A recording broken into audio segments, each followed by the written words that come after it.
기도하겠습니다. 우리 한 목소리로 함께 합독합니다. 육체의 생명은 피에 있음이라. 내가 이 피를 너희에게 주어 지단에 뿌려 너희의 생명을 위하여 속죄하게 하였나니 생명이 피에 있으므로 피가 죄를 속하느니라. 아멘. 옆에 분에게 6월 한 달 동안도 믿음으로 승리하시 바랍니다.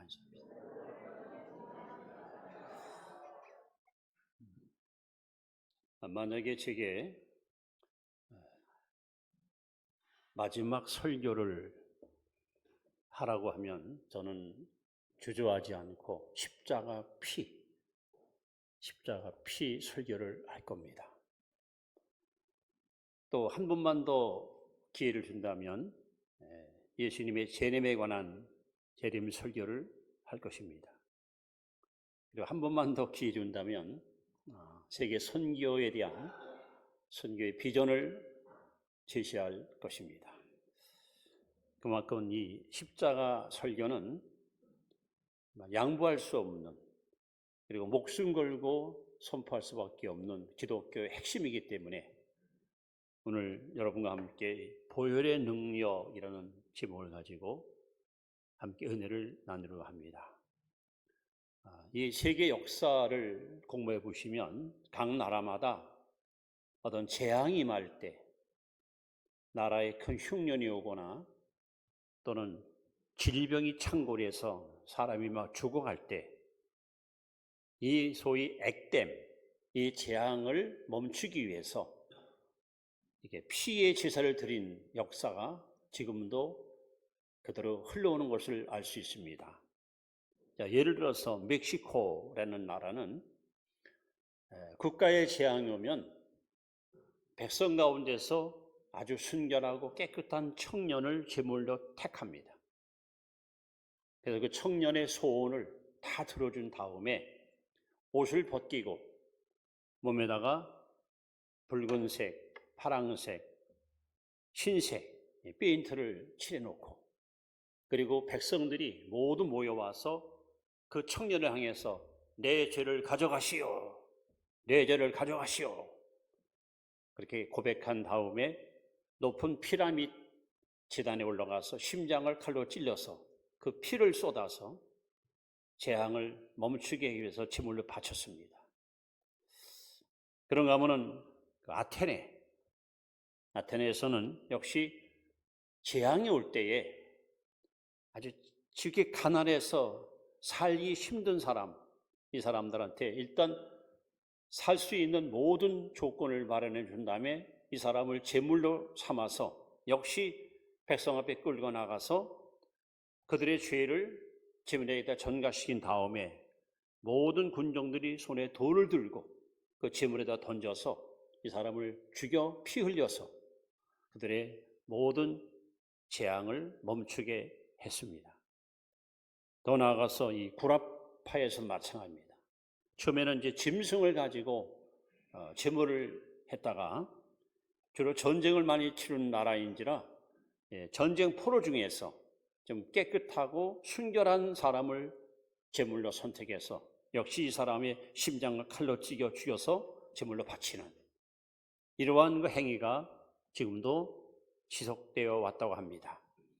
그런가 하면은 이집트, 옛날 애굽, 여기는 정월 초하는 날 되면은 역시 사람을 제물로 잡아서 심장에 칼을 꽂아서 그 피를 뿌림으로 인해서 국가의 재앙을 멈추게 했다고 합니다. 그리고 구소련에도 역시 마찬가지로 사람의 심장을 찔러서 그 피를 병에 담아가지고 그걸 제단에 바쳐서 신의 노여움을 풀어줌으로 국가의 재앙을 멈추게 했다고 합니다. 이렇게 지구촌에 있는 각 나라마다 어떤 재앙이나 국가의 큰 고난이 올 때에 이렇게 사람의 피를 바쳐서 그 재앙을 멈추게 했던 이러한 일련의 행사는 지금도 지구촌 구석구석에서 계속 자행되고 있습니다. 자, 그런데 과연 결혼하자는 청년이라고 깨끗하고 순결한 처녀라고 해서 그가 바친 피가 민족의 죄를 깨끗이 씻을 수 있을까요? 저는 100% 아니라고 봅니다. 왜냐하면 로마서 5장 12절에 이러므로 한 사람이 범죄함으로 모든 사람이 죄인 되었다. 즉 아담의 피를 받고 태어난 인류는 하나님 앞에 다 죄인입니다. 죄인은 죄인의 죄를 대속할 자격이 없습니다. 하나님께서 어떻게 하면 인류의 죄를 깨끗이 제거하여 하나님 앞에 의로운 자로 세울 것인가 해서 이 땅에 바로 독생자, 죄 없는 예수님을 보내사 그를 십자가에 피 흘려 죽게 하심으로 그가 흘린 피만이 여러분과 저와 온 인류의 모든 죄를 깨끗이 씻는 능력이 있음을 여러분 믿으시기 바랍니다. 그래서 히브리 9장 22절에도 피 흘림이 없은즉 죄 사함이 없느니라. 여러분, 나의 죄를 씻기는 예수의 피밖에 없습니다. 그래서 이 시간에는 예수님의 피와 예수님의 피와 이 관계를 여러분 앞에 설명하면서 예수의 그 피의 능력이 얼마나 위대한가는 것을 다시 한번 깨닫는 시간 되길 바라는데, 첫째는요, 사람과 보혈의 관계를 히브리서 9장 22절 말씀을 여러분 앞에 소개합니다. 같이 한번 읽습니다. 시작. 율법을 따라 너의 모든 물건이 피로서 정결하게 되나니 피 흘림이 없은즉 사함이 없느니라. 피 흘림이 없은즉 사함이 없느니라. 자, 로마서 3장 23절에 모든 사람이 죄를 범하였음에 하나님의 영광이 이루지 못하였다. 로마서 3장 10절 말씀에 의인은 없나니 하나도 없느니라. 이 땅에 의로운 자가 하나도 없다. 하나님 말씀입니다.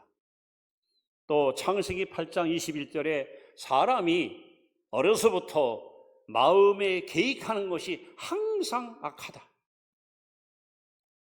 어린아이라고 깨끗하지 않다는 거예요. 심지어 예레미야 17장 9절에 보시면 만물보다 거짓되고 심히 부패한 것이 사람의 마음이다. 이렇게 제가 정장하고 여러분 했으면은 좀 점잖아 보이고 괜찮아 보이는 것 같지요. 그러나 율법에 막대 갖고 제 마음을 이렇게 여러분 헤집어 보면 이 속에, 제 마음 속에 온갖 더럽고 추한 것들이 꽉 차 있습니다. 하나님 말씀입니다. 만물보다 거짓되고 부패한 것이 인간의 마음이다. 죄의 값은 사망입니다. 여러분, 죽음은 결과고 원인은 죄 때문에 사람이 죽는 거예요. 아이도 죽고 어른도 죽고 다 죽어요. 예수님 이 땅에 왜 오셨습니까? 성탄절이 왜 우리가 의미 있는 절기입니까? 마태복음 1장 21절에 천사가 나타나서 이렇게 말합니다. 아들을 낳으리니 그 이름을 예수라 하라. 이는 저가 저희 백성을 죄에서 구원할 자이십니다. 예수님은 바로 이 땅에 인류의 죄값을 지불하기 위해서, 우리의 죄를 청산하기 위해서 오셨습니다. 특히 마가복음 10장 45절에 인자에 온 것은 섬김을 받으려면 도리어 섬기려 하고 많은 사람의 대속물로, 다시 말하면 대신 죽으러, 사람들은 이 땅에 살기 위해서 태어났지만 예수님은 이 땅에 죽으러 오셨습니다. 그래서 이사야 선지자는 예수님 오시기 700년 전에 이사야 53장 5절 6절에 이렇게 예고합니다. 그가, 즉 예수가, 그가 찔림은 우리의 허물을 인하며 그가 상함은 우리의 죄악을 인함이라. 그가 징계를 받음으로 우리가 평안을 누리고 저가 채찍의 마음으로 우리가 나음을 입었도다. 우리는 다 그릇 행하여 양과 같이 각기 제 길로 갔거늘 여호와께서는 우리 무리의 죄악을 그에게 담당시키셨도다. 우리 무리의 죄악을 하나님은 예수님에게다가 다 떠안겼습니다. 내가 죄를 다 갖고 가라. 내가 죄를 다 지고 가라. 그래서 여러분, 만약에 예수님이 이 땅에 오셔서 십자가에 피 흘려 죽지 않았으면 우리는 여전히 죄 아래 머물러 있을 것이고 우리에게는 아무런 소망이 없습니다. 우리가 가는 유일한 길은 오직 지옥 형벌밖에는 우리는 갈 곳이 없는 영적으로 고아와 같은 존재가 될 수밖에 없습니다. 그래서 여러분, 이 보혈과 사람의 관계, 육체의 생명은 피해 있습니다. 안타깝게도 아담이 범죄함으로 아담의 흡수된 저와 여러분 피는 더러워 있어요. 그러니까 사람 중에서는 우리 죄값을 해결할 자가 아무도 없습니다. 왜? 우리는 다 아담의 후손이기 때문에. 그러나 예수님은 남자의 피가 아닌 여자의 후손으로 오셨습니다. 여자의 후손. 그에게는 죄가 없습니다. 그건 죄를 알지도 못하십니다. 그는 순결합니다. 깨끗합니다. 거룩합니다. 그래서 그가 흘린 피만이 온 인류의 죄를 눈처럼 양털처럼 깨끗이 씻는 능력이 있습니다. 베드로서들은 베드로서 2장 24절에 친히 나무에 달리사, 즉 예수님은 강요해서가 아니고 스스로 자원하여 십자가에 매달렸습니다. 친히 나무에 달리사 그 몸으로 우리 죄를 담당하셨으니 이는 우리로 죄에 대하여 죽고 의에 대하여 살게 하려 하심이라. 여러분, 예수님은 스스로 자처해서 친히 나무에 달렸습니다. 왜? 저와 여러분들을 죄로부터 구원하기 위해서. 그래서 하늘과 땅 사이에 저와 여러분과 온 인류의 죄를 깨끗이 제거하고 청산할 유일한 우리의 속죄의 주님은 예수밖에 없습니다. 각 나라에서 처녀 충각을 지불로 바쳐봤자 그건 다 허황된 일이고, 계속 강조합니다마는 피 흘림이 없은즉 죄 사함이 없습니다. 나의 죄를 씻기는 예수의 피밖에 없습니다. 그래서 사람과 보혈의 관계를 여러분 아시면은, 인간은 죄인이고 죄값은 사망이고 우리는 영원한 멸망을 피할 길이 없는데 그 죄값을 예수님께서 십자가에서 다 여러분 지불하잖아요. 그 유명한 주님의 외침 요한복음 19장 30절, 다 이루었다. 테텔레스타이, 다 갚았다, 다 지불했다, 이런 말이에요. 여러분이 지금까지 살아오면서 지은 과거의 죄, 지금 은밀히 남몰래 짓는 현재의 죄, 앞으로 내가 살 동안 지을 미래의 죄값을 우리 예수님께서 십자가의 피로 다 갚아버렸어요. 다 지불해버렸습니다. 그 예수를 믿는 자마다 정잠을 받지 않습니다. 지긋지긋한 죄로부터 자유와 해방을 우리는 얻게 됩니다. 그래서 사람과 보혈의 관계를 여러분이 바로 하시면 우리는 더 이상 죄에 얽매여 살아가는 죄의 노예가 아니라 이제는 참된 영혼의 자유함을 노래하는 구원받은 자녀인 것을 감사하시고, 십자가를 자랑했던 바울처럼 우리 또한 일생 동안 십자가를 자랑하고 사시기 바랍니다. 두 번째는 마귀와 보혈의 관계입니다. 마귀와 보혈의 관계. 자, 히브리서 2장 14절 말씀, 15절 말씀 같이 봅니다. 시작. 자녀들은 혈과 육에 속하였음에 그도 또한 같은 모양으로 혈과 육을 함께 지니심은 죽음을 통하여 죽음의 세력을 잡은 자 곧 마귀를 멸하시며 또 죽기를 무서워하므로 한평생 매어 종노하는 모든 자들을 놓아주려 하심이니. 여러분, 하나님이 아담을 지으시고 제일 먼저 한 일이 뭔지 아십니까? 창세기 1장 28절에 복을 주며 가라사대. 사람이 지음받고 나서 처음 하나님께 받은 것이 뭐냐면 복입니다. 복을 주며 가라사대 생육하고 번성하며 땅에 충만하라. 땅을 다스리라. 땅을 정복하라. 엄청난 권세를 인간에게 부여하셨습니다. 그야말로 인간은 만물의 영장입니다.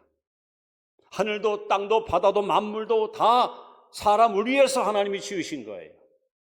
그런데 안타깝게도 우리의 조상 아담이 마귀의 게임에 빠져서 하나님 말씀을 불순종하고 범죄함보다 어떤 불행이 찾아왔나요? 예수님이 광야에서 40일 금식하고 기도할 때 누가복음 4장 5절에 마귀가 와서 예수님을 시험합니다. 갑자기 천하만국을 다 보여주면서 내게 엎드려 절하라 하면서 이렇게 제안합니다. 이것은 이 모든 고난은 내 것이 아닌데 내게 넘겨왔다. 이게 뭐예요? 아담이 범죄함으로 아담에게 주었던 모든 고난을 마귀한테 고스란히 뺏기고 말았어요. 이때부터 마귀는 이 세상 임금이 됐어요. 도둑질하고 죽여 멸망시키는 우리의 원수가 되었어요. 더 놀라운 사실은 범죄한 아담에게 하나님 말씀합니다. 너로 말미암아 땅은 저주를 받아 가시 엉겅퀴가 무성할 것이다. 너는 땀 흘리고 노동해야 먹고 살 것이다. 여인에게 말씀합니다. 해산의 수고, 해산의 고통을 받을 것이다. 그런데 이번엔 뱀에게 말합니다. 마귀에게 말합니다. 너는 평생 흙을 먹으리라. 흙을. 여러분, 뱀이 흙 먹습니까? 뱀이 개구리나 들쥐나 이런 걸 잡아먹지 뱀이 흙을 먹어요? 이 무슨 얘기입니까? 사람은 본래 뭘로 지었어요? 흙으로 지음받았어요. 그러니까 인간이 범죄하니까 하나님 합법적으로 마귀에게 사람의 목숨을 해할 수 있는 권한을 줘버린 거예요. 이때부터 본래 사람은 죽지 않은 존재로 지었지만 아담의 범죄로 말미암아 죽음이 찾아옵니다. 마귀는 사망과 음부의 열쇠를 쥐고 지금도 끊임없이 아이건 어른이건 그들의 생명을 해하고 있습니다. 이것이 바로 아담의 범죄로 말미암아 마귀에 뺏긴 권한입니다. 그런데 우리 예수님께서 이 땅에 오신 이유가 뭡니까? 요한일서 3장 8절에 보시면 예수님은 마귀를 멸하러 오셨습니다. 마귀에 뺏긴 모든 권한을 다시 되찾아 우리에게 주시려고 오셨습니다. 근데 마귀는 당당하게 주장하는 겁니다. 이 사람은 죄인입니다. 이 사람은 당연히 내 것입니다. 내가 이 사람을 멸망시킬 겁니다. 예수님께서 십자가에서 아담이 물려준 원죄, 우리가 평생 살면서 지은 자범죄, 모든 죄값을 아무도 갚을 수가 없는데 예수님이 십자가 위에서 이걸 다 여러분 갚아버렸어요. 더 이상 마귀는 우리를 해할 아무런 권한이 없습니다. 왜? 하나님께서 예수님을 통해서 마귀에 주었던 모든 권한을 다시 되찾아오시고 우리 주님이 십자가에 죽을 뿐 아니라 음부에 내려가서 사망과 음부의 열쇠를 쥐고 이 땅에 오셨습니다. 이제는 더 이상 마귀는 우리를 죽이도 못하고 멸망시키지 못합니다. 왜? 바로 예수님이 부활이고 생명이기 때문에. 그래서 오늘 히브리서 나오는 말씀이 그겁니다. 왜 예수님이 굳이 사람의 몸으로 왔느냐 이거예요. 왜 육체를 가지고 왔냐 이겁니다. 바로 사망의 종로로 타고 죽음을 두려워하는 사람들을 살리기 위해서 주님은 우리와 똑같이 육신을 입고 이 땅에 오셨습니다. 그리고 그가 흘린 피가 바로 우리의 모든 죄 문제를 해결했기 때문에 이제 더 이상 우리는 사망에 얽매여 종로로 타는 불쌍한 존재가 아니라 오히려 사망을 이기고 일어나서 부활의 소망 갖고 살아가는 영생 얻는 주의 백성이 되었습니다.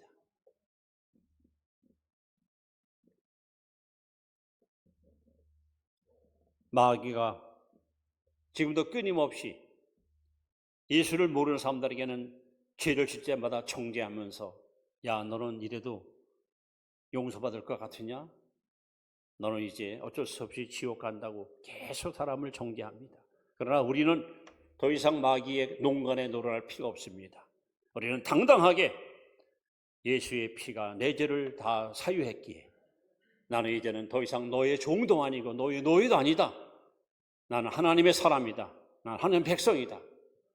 여러분, 예수님의 보혈은 바로 마귀의 모든 권세를 다 무너뜨리고 그가 갖고 있던 모든 고난을 다 되찾아서 다시 우리로 하여금 우리를 지으신 하나님의 본래의 모습으로 환원시키는, 영적으로 우리를 다시 하나님의 백성으로 이끌어가는 놀라운 역사를 바로 보혈의 능력으로 이루어 놓으신 것입니다. 그러면 여러분, 다시는 원수마귀가 우리를 넘볼 수 없는 것은 예수님께서 우리의 모든 죄값을 깨끗이 100% 청산했기 때문에 우리는 언제든지 당당하게 마귀한테 호답게 호통을 치면서 사탄아 물러가라. 예수의 피가 내 죄를 다 사했고 나는 더 이상 죄의 종도 아니고 노예도 아니고 너에게 지배받을 아무런 이유가 없다.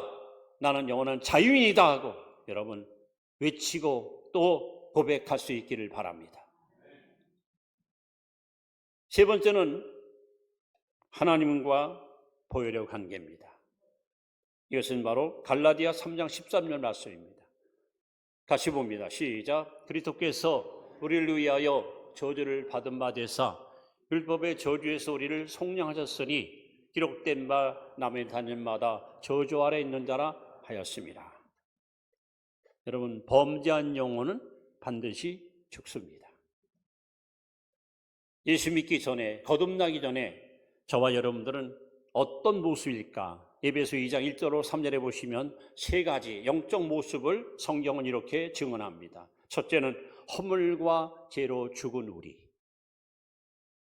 둘째는 공중의 권세한 원수마귀를 따르는 우리. 셋째는 본지사 하나님 앞에 진노받을 존재. 여러분, 예수 안 믿는 사람 머리 위에는 하나님의 진노가 항상 머물러 있어요.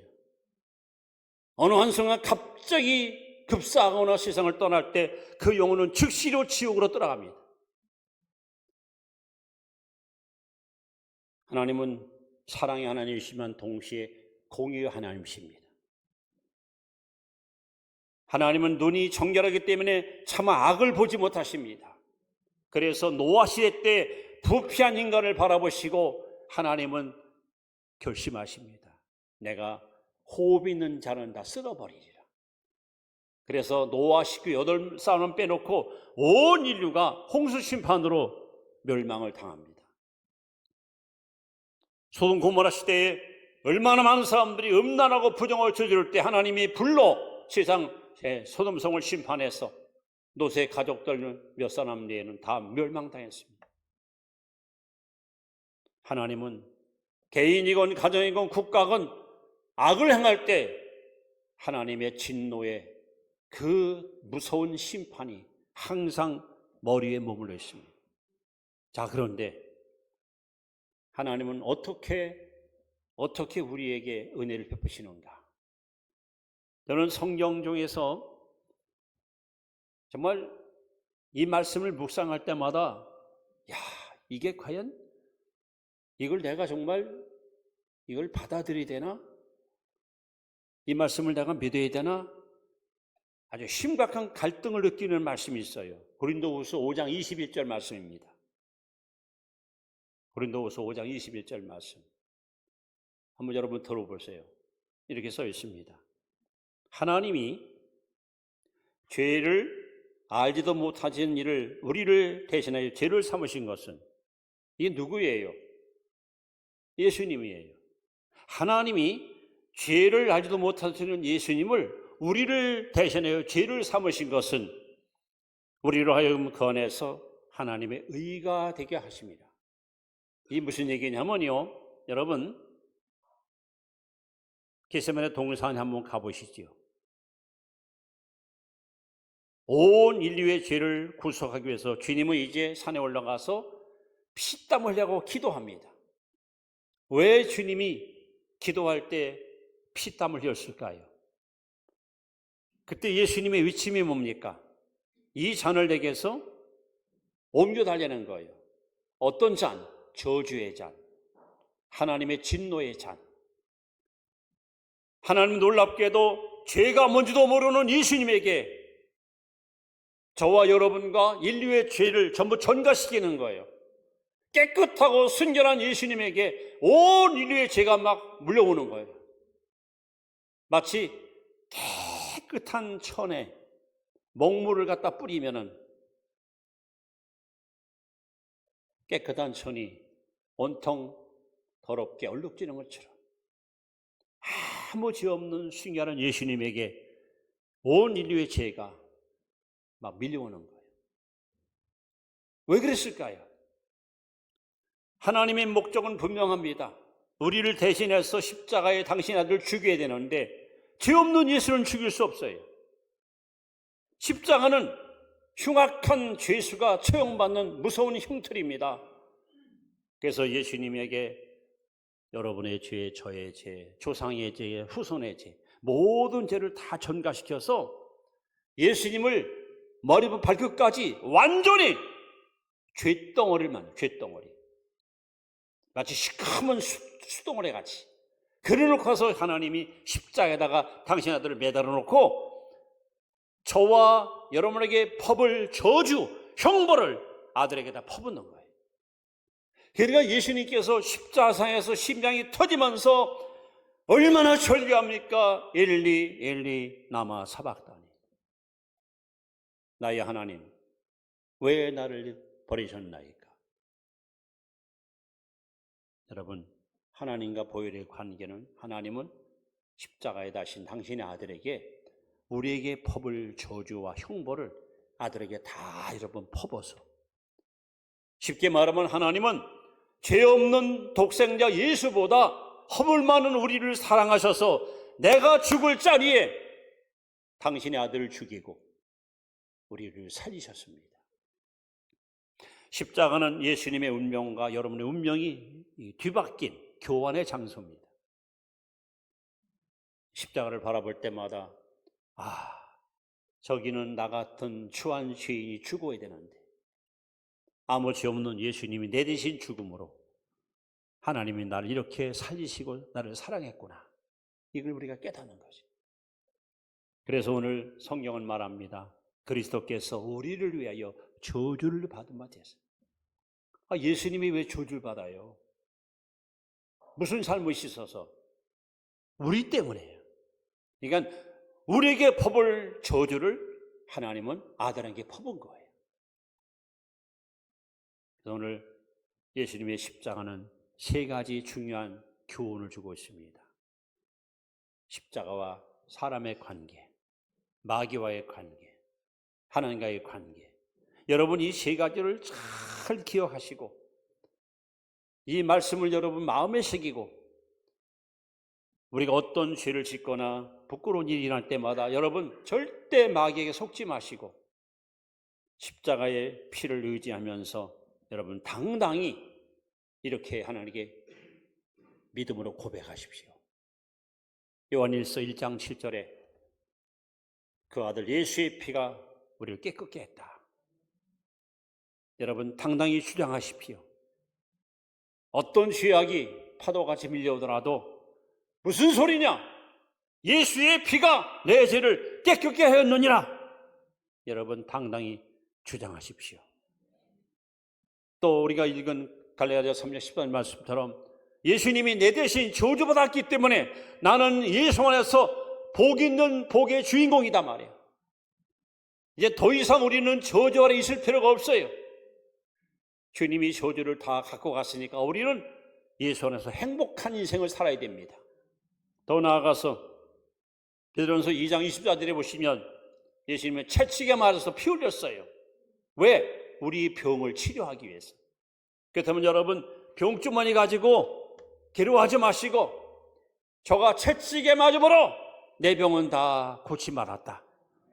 저가 채찍에 맞으러 그 피로 말미암아 내 모든 병은 다 사라졌다. 여러분 피의 공로를 당당히 여러분 주장하십시오. 치료의 역사가 넘치게 임할 것입니다. 뿐만 아니라 예수님이 십자가 피로 죽으시자 하나님과 우리 사이에 가로막았던 죄됨을 헐어버렸어요. 어떤 일이 일어납니까? 성령이 임하셨습니다. 이 담이 헐리기 전에는 성령이 일부에만 임했어요. 그러나 이제는 누구든지 죄임을 부르는 자마다 구원받을 수 있습니다. 얼마든지 기도하는 마다 성령 충만받을 수 있습니다. 그러므로 우리는 예수의 피로 말미암아 성령 충만을 받게 됐으니 여러분 감사하시 바랍니다. 그리고 이제는 원수마귀가 아무리 우리를 정죄할지라도 십자가 피를 의지하고 나아가서 당당히 외치십시오. 너는 예수의 피로 패배했다.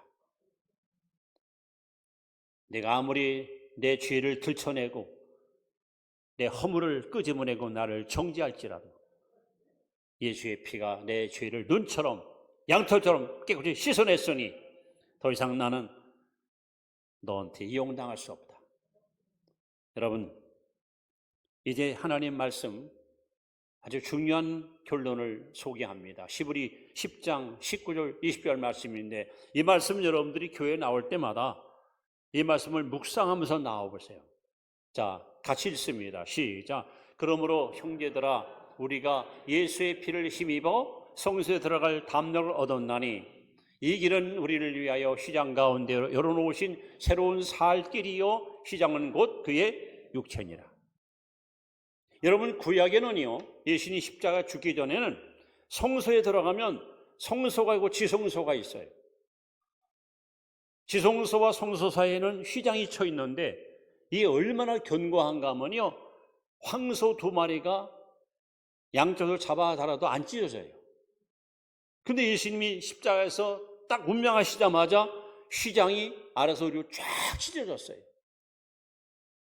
이게 무슨 얘기입니까? 이제는 우리가 주 앞에 나올 때에 망설일 거 없고요 두려워할 일이 없습니다. 어떤 죄를 졌을지라도 여러분 절대 겁먹지 마시고 예수의 피를 힘입고 하나님께 나오십시오. 하나님, 저는 허물이 많습니다. 하나님, 저는 주 앞에 많은 죄를 저질렀습니다. 그런데 이 죄 때문에 예수님이 십자가에 나 대신 죽은 걸 내가 압니다. 아무 공로 없는 구원받은 죄인이 예수의 십자가 피공으로 믿고 죽게 나왔사오니 주님, 나의 허물과 죄를 보지 마시고 이 죄를 깨끗이 씻는 예수의 피를 보시사 나를 받아주시고 나를 용납해달라고 여러분 용기를 갖고 죽게 나오라 이겁니다. 하나님께 나올 때마다 아마 254장 찬송가 5절 가사 나오죠. 그 피가 마음속에 큰 증거됩니다. 내 기도 소리 들으사 다 허락하소서. 저도 마찬가지입니다. 하나님께 나올 때 무슨 공로가 있어 나오겠습니까? 무슨 염치서 하나님께 여러분 구할 것을 구하겠습니까? 그럴 때 아버지, 시브리 10장 19절에 예수의 피를 힘입고 나왔습니다. 그 피로 나를 덮어주시고 그 피로 나를 용서해 주시고 그 피로 내 죄를 사유해 주시고 이 시간 나를 받아주시고 내 기도를 들어달라고. 우리는 여러분 언제든지 주님께 나올 때마다 예수님의 피를 의지하고 나오셔서 당당히 용기 있게 하나님께 간구할 때 하나님은 우리에게 말씀합니다. 소자야 안심하라. 내가 네 죄를 사했느니라. 내가 너를 기억지 아니하리라. 동에서 도망같이 내 죄를 옮기리라. 내 죄를 내 등 뒤로 던져버리리라. 이런 하나님의 사죄의 말씀 때문에 우리는 자유와 해방을 노래할 수 있었습니다. 사랑하는 성도 여러분, 아까도 말씀했지만 제게 만약에 딱 한 번밖에 설교할 시간이 없다면 저는 보혈의 설교를 하고 싶어요. 만약에 예수님이 십자가에 피 흘려 주지 않았다면 오늘 저와 여러분은 아무 희망이 없습니다. 육체의 생명 피에 있습니다. 안타깝게 아담의 후손이 우리는 피가 죄로 더러워 있습니다. 그러니까 사람들 중에는 우리 죄를 용서할 자가 아무도 없습니다. 석가도 공자도 마음에 다 자격이 없습니다. 오직 여자의 후손으로 오신 예수 그리스도만이 그가 흘린 피만이 그가 흘린 보배로운 피만이 저와 여러분을 죄로부터 깨끗이 씻는 능력이 있습니다. 그러므로 평생 여러분 십자가를 자랑했던 바울과 같이 우리들도 십자가를 항상 앞세우고 혹시라도 연약해서 죄를 지더라도 죄 때문에 여러분 고민하지 마시고 십자가 피를 의지하고 주께 나올 때 하나님은 우리를 보지 않고 그 피를 보시고 우리를 받아주시고 우리를 품어주시는 것입니다. 기도합니다.